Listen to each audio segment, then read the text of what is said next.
mean, most people think it's going to make a fake picture of somebody, things like that. And AI can draw pictures, but also AI does other things. Like I use it to do stem separations. If you know what those is, you get like you've lost or you don't have access anymore to the multi-track masters of a song. Like for instance, I remastered the Disco Jets.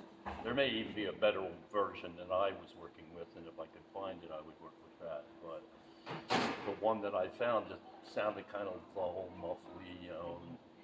So I ran it through a AI stem separation thing, so that I could re-EQ the separate instruments and make it all sound better. So there is a place for that, certainly, things like that, and vocal removals and things like those. But not to make a fake band to chart, right? Yeah, but having it write music, that's kind of a different thing, Like I think, and how successfully it does it, that depends a lot on the kind of music that any individual person has written in the past. Like, if you ask it to write a Taylor Swift song, no problem. Because all of her songs sound the same. Yeah. And they only have 3-note melodies, so no problem. And it'll always be about breaking up with her boyfriend. But if you ask it to write a Todd Rundgren song, well, I'm not a genre artist, I do something different every record, so it wouldn't know where to start. I don't know what it would come up with. It would probably come up with the most obvious thing, something that sounds like "Hello, it's me," because it would stumble across that more times than it would the more obscure stuff. But that's, AI.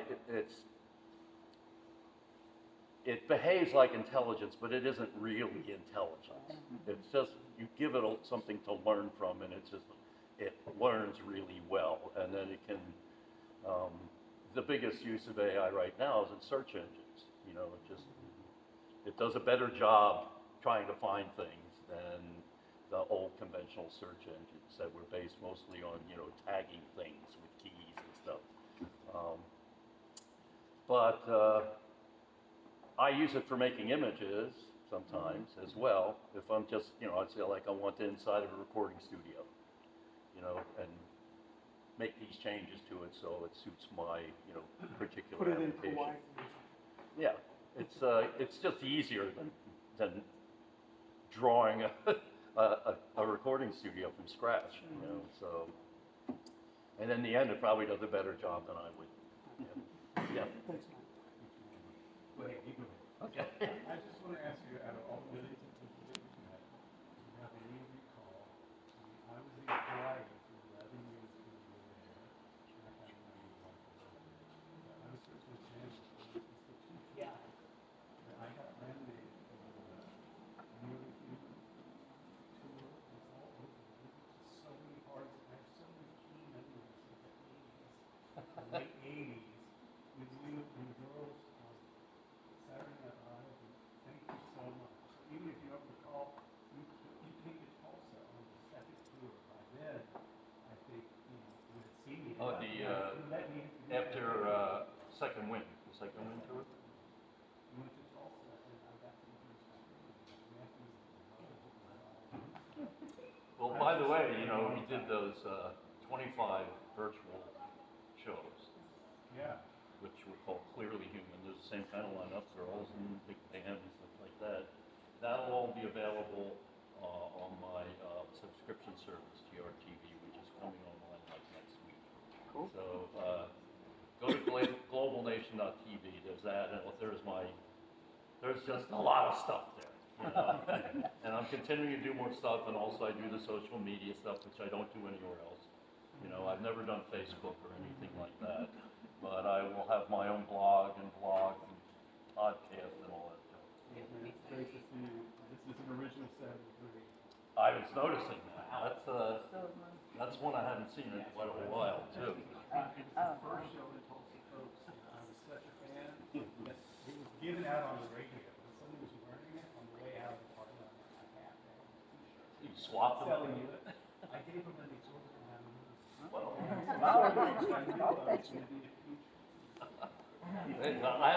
I haven't seen that very often, so that's probably decent investment, although I don't know, t-shirts?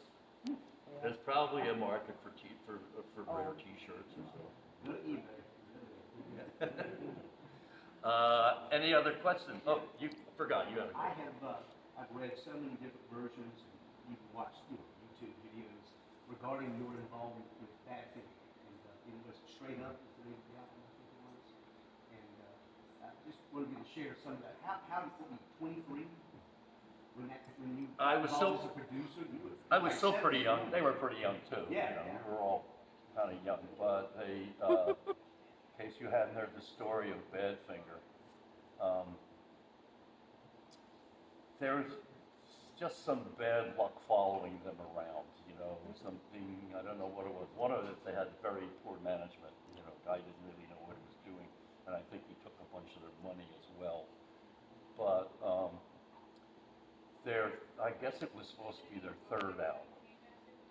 And they started it with Jeff Emmerich, who was the Beatles engineer on their latter records, like Abbey Road and stuff like that.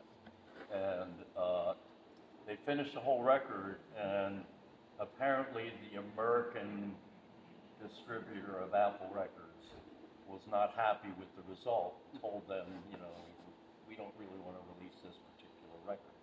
So George Harrison came in to kind of save the band, and he started recording with them and got about halfway through a record, and then got all wrapped up in the concert for Bangladesh, and just essentially said he didn't have time to work with Badfinger anymore, and that's when I got called in. How did that involve you? I guess that's part of it. Well, I had a reputation, I had a kind of a no-nonsense reputation, and this was now after more than a year of them trying to get a record made. And so part of it they saw is, let's get someone in here who will just like take control of it and get it done. So I went over there and we started recording new songs, because they had written some new songs in the intervening time, one of which was Baby Blue. And that was the first song that we recorded. We recorded a few other songs, and then we essentially reworked some of the other stuff that had been done. Some of the stuff from Jeff Emmerich and some of the stuff from George Harrison. And like Day After Day, George Harrison originally recorded, but George was in the thrall of Phil Spector at the time.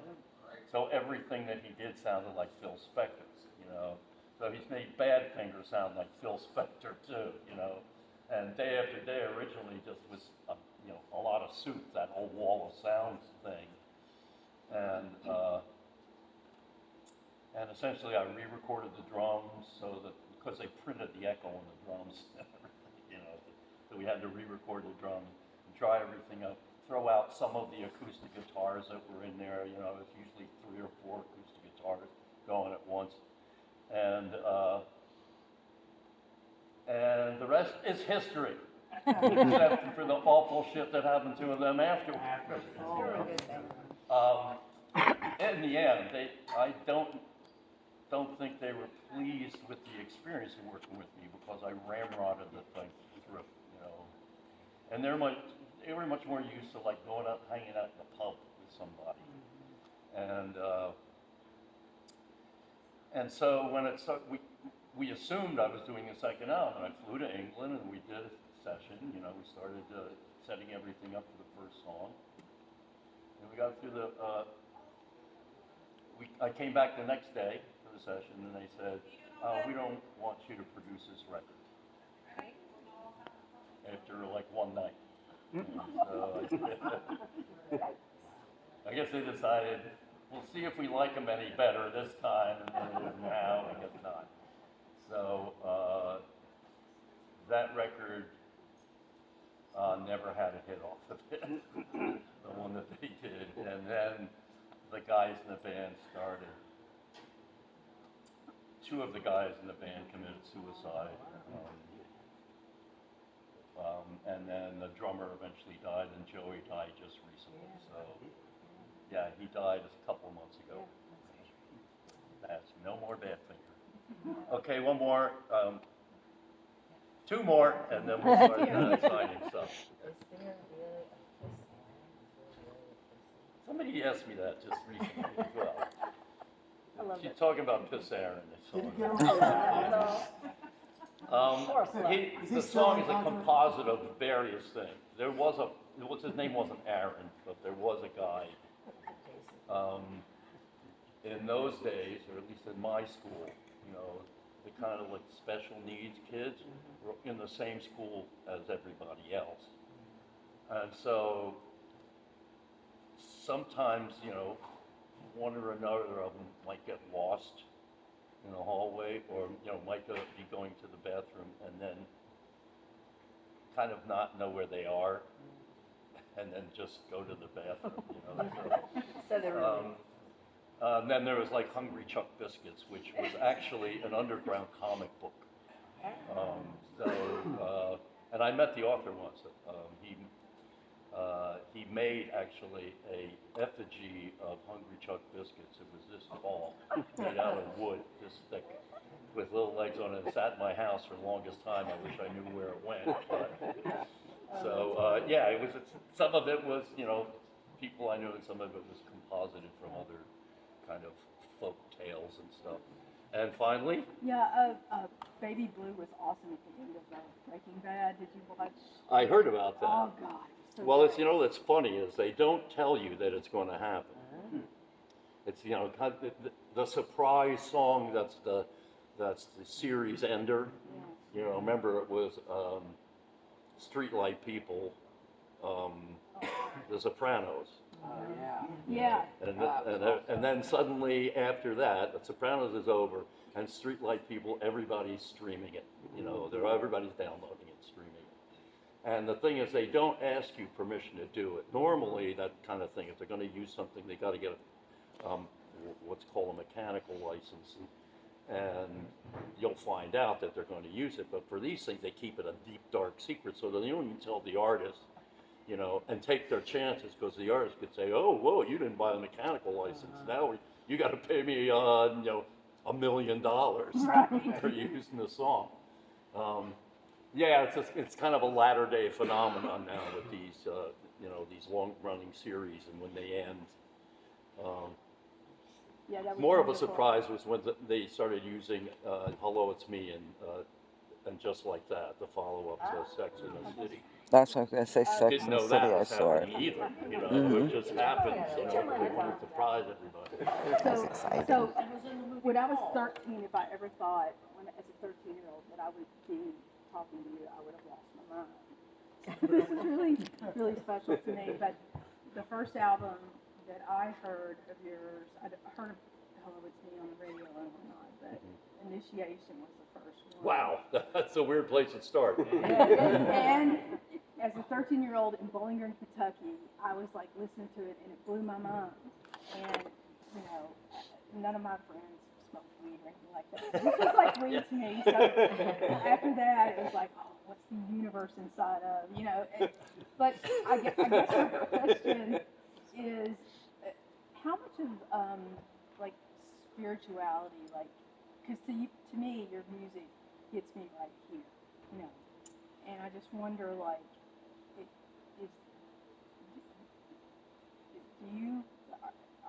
how do you see that? Like, Well, you know, it is, because I don't see any sort of dividing line. You know, people say, like,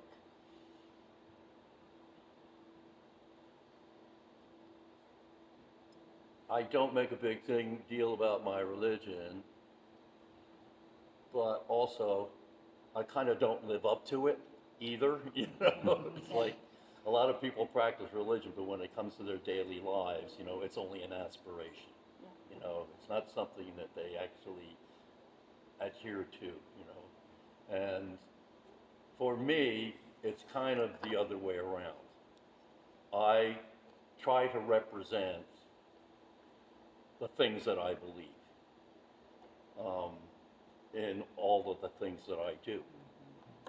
And I'm not making a big deal out of it, because, you know, even though I write a song about what God says, you know, or something like that, it's a, you know, it's a thing that I've thought about, you know, and a thing that I believe, you know, thing I believe is that the creator of all things in the universe does not have time to speak directly to me, you know?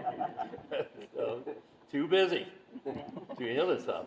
Or it's the nature of its consciousness, it's so vast that it can't possibly be shoehorned into my puny consciousness. So I can't pretend to know it. I can only know what I don't know, you know? And I'm just as likely to represent that as the things that I'm fairly sure of. Anyway, we got stuff to sign, and also a lot of you probably want to take a picture, and then we'll take a group picture.